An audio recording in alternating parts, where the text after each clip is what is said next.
to talk about focus stimulation approach. Focus stimulation is a hybrid approach that falls in the middle of a continuum between clinician-controlled approaches and the more natural child-centered approaches. First, unlike a clinician-directed approach which focuses on general communication, hybrid approaches target one or more of a small, specific set of language goals.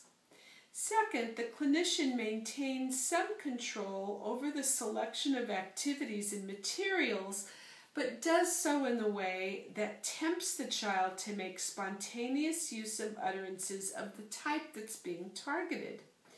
And third, the clinician uses linguistic stimuli not just to respond to the child's communication, but to model and highlight the forms that are being targeted. In focus stimulation approaches, the clinician carefully arranges the context of interactions so that the child is tempted to produce the utterances with obligatory context for the form being targeted. The clinician helps the child to succeed by providing a high density of models of the target form in a meaningful context, which is usually play. The child is not required to produce the target forms, but instead tempted. Many models of the target form are given in a meaningful context, and this makes the approach effective for improving comprehension of the form as well as its production.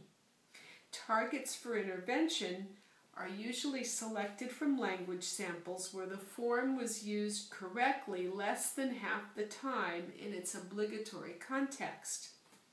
This technique is very effective for children who are either non-assertive in communication, in a conversation, or very oppositional. The following techniques that I'm going to demonstrate are targeting the forms in and on. The play scenario is a picnic. So the first intervention is just demonstrating the use of the target with the child. The targets are moved to the sentence initial or final position where they're the most salient. So for example, the child might say, "Where's another plate?" Adult might say, "In the basket." And the child would say, "Okay." And the adult might say, "In the basket, there are also forks and spoons." In the expansion technique, errors in the child's utterance are corrected. The child would say, "I put a hamburger in my doll's plate." The adult would say, "You did. You put a hamburger on your plate. Would you put one on my plate too?" Recasts are when you keep the child's meaning but you change the form of the sentence. So for example, the child might say, "Sitting outside in a blanket is fun." The adult would then respond by saying, "It's fun to have a picnic on the blanket." Then build-ups and breakdowns. These demonstrate how to manipulate the elements in a sentence. The child would say, "I gave the dolly a hamburger, grapes, and a cupcake in her plate." And the adult would respond, "You did. You put a hamburger, grapes, and a cupcake on the dolly's plate." False assertions. Here, the clinician makes a false remark as a prompt for the child to deny it. The adult might say, "I am so special, only I get juice in my cup." And the child would say, "No, I get juice in my cup too." With feigned misunderstanding, the clinician pretends not to get the message sent by the child. So if the child said, "I want some juice on my cup," the adult would respond, "Oh, the doll wants juice in her cup. And the child, this might prompt the child to then say, no, I want juice in my cup.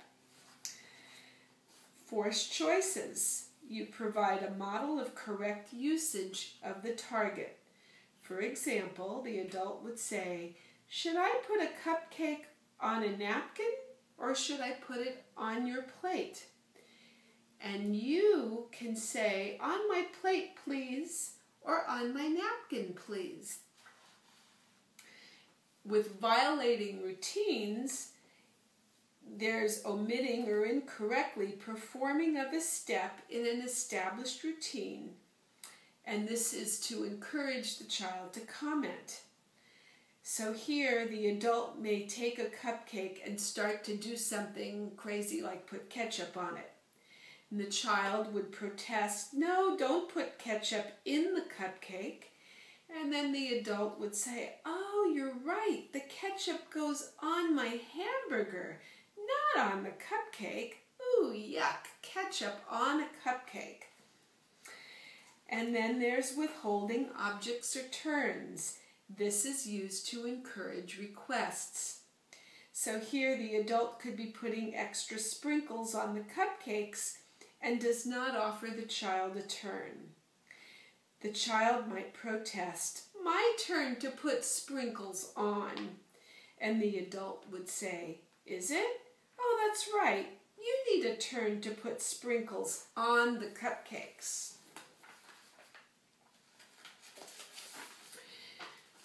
The next intervention is called violating object function.